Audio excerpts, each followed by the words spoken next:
Assalamualaikum Bu, selamat malam. Waalaikumsalam, selamat malam. Mohon maaf Bu, sebelumnya izin memperkenalkan diri. Saya Fadila yang sudah membuat janji konseling dengan Ibu 3 hari yang lalu. Nah, saya siswa kelas 12 di MAN 2 Bandung. Oke, Fadila, salam kenal. Perkenalkan juga ya, saya Lulu selaku konselor yang insya Allah akan membantu kamu pada sesi konseling ini. Nah, sebelum mulai sesi konseling ini, kita tetapkan dulu ya waktu konselingnya berapa menit. Karena saya baru pertama kali Bu, jadi saya tidak tahu. Saya serahkan saja kepada Ibu. Begitu ya, karena ini pertama kalinya, bagaimana kalau sekitar 30 menit saja? Baik Bu, setuju. Tapi sebelumnya saya penasaran nih, kamu tahu saya dari mana ya? Dari temen Bu, dia menawarkan saya untuk konsultasi saja ke konselor jika saya punya masalah yang tidak bisa diceritakan kepada teman. Oh, begitu. Nah, kalau gitu silahkan Fadila utarakan saja apa permasalahan kamu saat ini. Jadi begini Bu, saya kan punya sahabat namanya Siska. Nah, saya itu sudah kenal dia dari dulu sekali, saat masih kecil gitu. Nah, dia ini sahabat terbaik saya Bu, karena sekolah kami juga berbeda, dia selalu bersedia gitu menjemput saya untuk pulang bersama karena rumah kami yang berdekatan. Nah, sekitar 2 minggu yang lalu, Siska mengalami kecelakaan saat akan menjemput saya, Bu. Saya mengerti Fadila. Lanjutkan saja ya pelan-pelan ceritanya.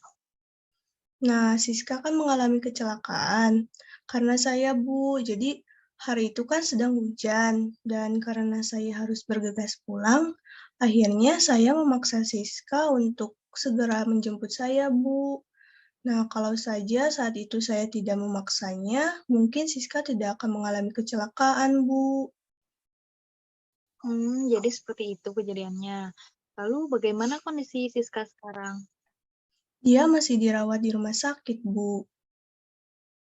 Lalu apakah kamu sudah menjenguk Siska?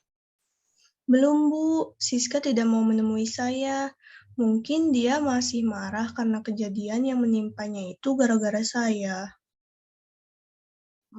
Jadi begitu. Lalu selama 2 minggu ini apa saja yang udah kamu lakukan? Saya selalu menjenguk Siska, Bu, walaupun dia tidak mau menemui saya. Jadi saya hanya bisa melihatnya dari balik pintu kamar rumah sakit. Terus selain itu juga saya merasa sangat bersalah, Bu, sehingga untuk meminta maaf pun rasanya tidak cukup. Saya juga benar-benar merasa bodoh gitu dan membenci diri saya sendiri, Bu. Jadi karena kejadian itu, kamu akhirnya menyalahkan diri sendiri begitu? Benar, Bu, semuanya ini salah saya. Lalu bagaimana dengan orang tua kamu atau teman-teman kamu yang lain itu soal kejadian ini? Mereka berusaha menguatkan saya, Bu. Katanya ini kan memang bukan salah saya, semuanya memang sudah kehendak Allah. Jadi mereka meminta agar saya tidak terus-menerus bersedih dan menyalahkan diri sendiri. Begitu ya. Keluarga dan teman-teman kamu mendukung dan menguatkan kamu dengan baik gitu. Jadi kenapa kamu masih berpikir kalau semua ini tuh salah kamu? Entahlah, Bu, saya hanya merasa sangat bersalah saja sambil berpikir kalau saja yang mengalami kecelakaan itu saya, bukan sahabat saya. Mmm, jadi kamu berpikir kalau yang kecelakaan itu kamu, maka semua masalah akan selesai. Kamu tidak perlu merasakan rasa bersalah berkepanjangan begitu? Entahlah, Bu, saya bingung. Lalu jika kamu yang mengalami kecelakaan itu, memangnya masalah akan selesai di situ. Bagaimana dengan orang tua kamu atau teman-teman kamu yang lain? Jadi saya salah ya, Bu? Nah, begini ya, Fadila, saya jelaskan sedikit.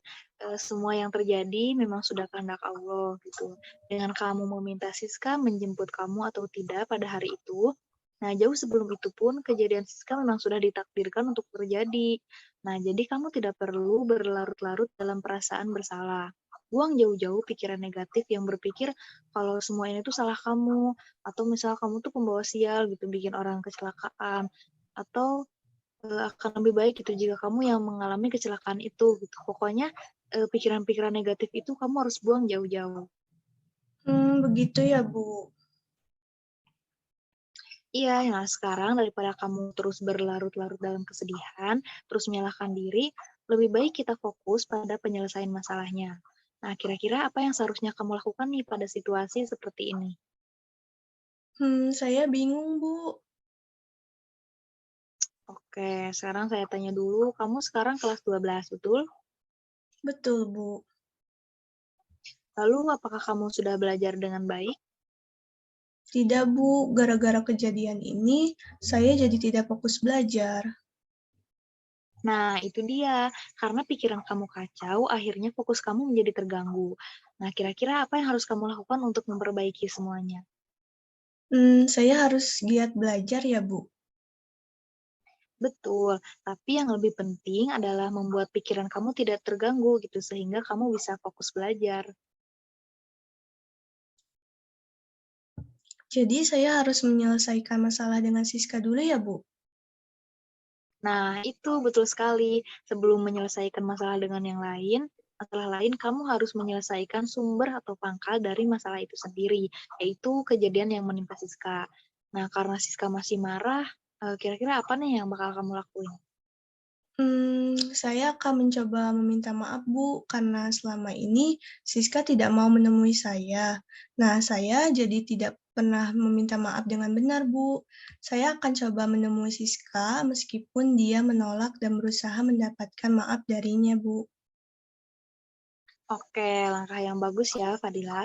Lalu setelah itu, Sambil berusaha menyelesaikan masalah dengan Siska, saya pun akan belajar dengan giat, Bu, agar akademik saya tidak terganggu.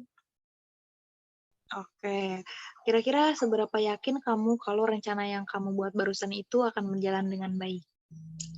Saya memang kurang yakin sih, Bu, tapi daripada hanya terdiam diri, lebih baik saya mencobanya dulu kan, Bu. Oke, Fadila, sebuah langkah yang baik ya.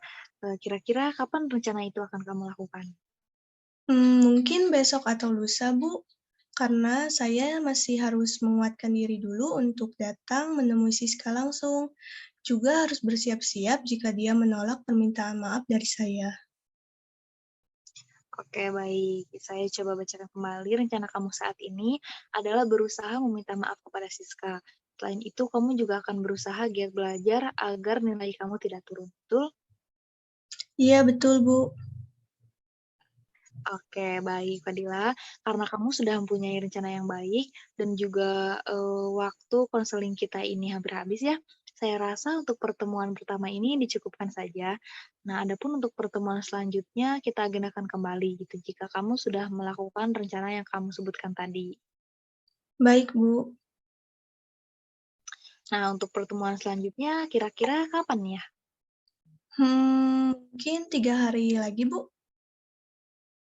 3 hari lagi, oke, bisa lah 3 hari lagi itu kira-kira hari Minggu tanggal 3 Juli ya.